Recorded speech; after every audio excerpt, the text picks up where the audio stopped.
Senator Elizabeth Warren is out with a new campaign ad targeting billionaires, high-profile investors, and bankers. And the names are very familiar to CNBC viewers. It is time for a wealth tax in America. I've heard that there are some billionaires who don't support this plan. The vilification of billionaires makes no sense to me. It's bull. The ad is scheduled to run on Squawk on the Street and Mad Money today. And Lee Cooperman is going to be appearing on Fast Money at noon Eastern time today with his reaction to this entire situation. Joining us right now to talk about it is Joel Griffith. He's research fellow for the Heritage Foundation's Institute for Economic Freedom and Opportunity. And Jared Bernstein, the Center on Budget and Policy Priorities senior fellow, also a CNBC contributor. Jared, what do you think? You have advised Democrats. Is this a smart play? Lee, if you're listening, don't go on TV today. Look, I hate to create a hole in your 12 o'clock spot, but, you know, the baseball players have a saying, a boo on the road is a cheer at home. As far as Elizabeth Warren's political brand and her campaign are concerned, these billionaires are doing her a great favor by inveighing against her wealth tax. Now, we can have very good arguments about whether her wealth tax is the right way to go after wealth. But the fact that wealth is more concentrated than it's ever been, this is a huge issue for Democrats. And the idea that so much wealth escapes taxation, especially unrealized gains, is at the heart of a really important public finance debate that she's helped to start. So I think she's done us a great service. And I think these billionaires are their own worst enemies right now. If it's helping her, why are you against Lee Cooperman coming on then? You're against her? Well, I'm just saying that, like, if those billionaires want to give me a tiny chunk of their wealth, I will give them some excellent media advice. You should want Lee Cooperman to come on. It's a fair point. Because it helps Elizabeth Warren, unless you don't want to help Elizabeth Warren. I'm just saying that look, I'm being honest. I don't understand the logic. These folks are their worst offenders. You're being honest? I'm always honest. Oh, okay. Well, then you don't need to say it. Joel, he brings up a good point. This is red meat to a lot of Elizabeth Warren supporters. Well, Jared is arguing we should be having a discussion about the right way to go after this wealth.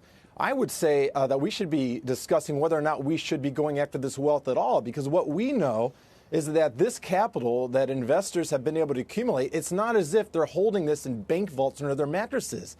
This is the capital that's being invested in research, being invested in development. It's being invested in new and existing business opportunities. If we begin taking that wealth, and the economic studies show that over a longer period of time, this would wipe out in excess of 70% of the wealth of some of these investors. This means negative economic results for all of us, not just on the wealthy. Joel, I want to stop you because to me, there's an issue here, which is that folks like yourself, and I don't project onto you, but I'd say the Heritage and others, for a very, very long time have pushed back, frankly, on any, not wealth tax, but on any additional taxes at all. And in fact, I would argue that it's the result of that pushback on what I consider the low-hanging fruit on a system that doesn't work, that's led to maybe, and we can describe it as an overshoot if you'd like. The pendulum maybe has swung now too far to the point where conversation is meaningfully happening in this country around a wealth tax. But I would argue to you that the reason this conversation about a wealth tax is even happening is because the easy stuff, the stuff that seems so unfair to the average American, has been allowed to persist as long as it has. How do you think about that? No, I think I understand where you're coming from, but the fact is a lot of these proposals have worked. If we've looked at how we've had the top income tax rate has been brought down from where it was in the 1970s. We've seen the gain on capital. We've seen the income tax on capital gains. We've seen that come down substantially. And I would argue that we've seen positive economic results from that. We have median household income at an all-time record high. And if you compare our average family to Germany, for instance, which is a very prosperous country, our disposable income per family in this country is $11,000 higher than Germany, for instance. And that is a gap that has widened. But then how would you answer the question about the inequality gap, which has only risen? I think that our focus should not be on the difference in equality of wealth or income. The focus should be on the gap in equality of opportunity. Let me get in here. So first of all, pretty much every Democrat running for office strongly disagrees that inequality should be off the table. And I understand why you'd want to go there. But I think more fundamentally, Joel is really telling the old supply side trickle-down story.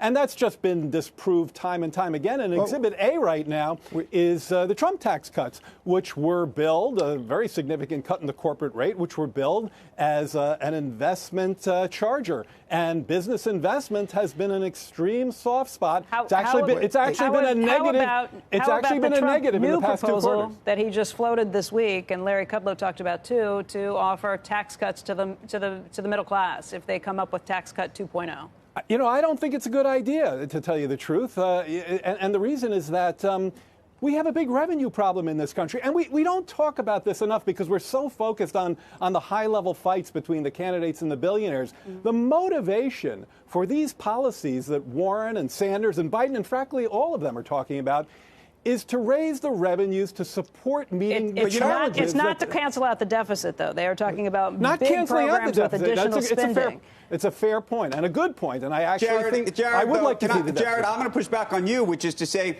the thing that I don't understand about this for the life of me is if you're going to push a wealth tax, it's not being advertised as a revenue generator. It's just not. That's not the ad. Oh, no, that's wrong. Not the ad that Elizabeth Warren is taking out. That's not the ad that Bernie Sanders is taking out. I actually don't know why they don't call it the wealth insurance program, which is to say we're going to tax you to effectively protect your wealth. I mean, let's just be honest about how wait a second. So when she first about how it's being marketed. So when she first introduced her wealth tax, she talked about raising over $2 trillion over 10 years. The reason I remember that is because there was a lot of scuffling and fighting about whether that was a realistic number, and we can have that discussion. So initially, there was a revenue focus. I think what's happened is she's found this political opening because of the kinds of arguments that this ad is generating and all the debates that we had, and that's a political winner for her, as I said. But initially, the idea here, and it's still all over her materials, is to raise pay-fors to pay for her programs. And I agree with Becky, that doesn't take down the deficit that we have,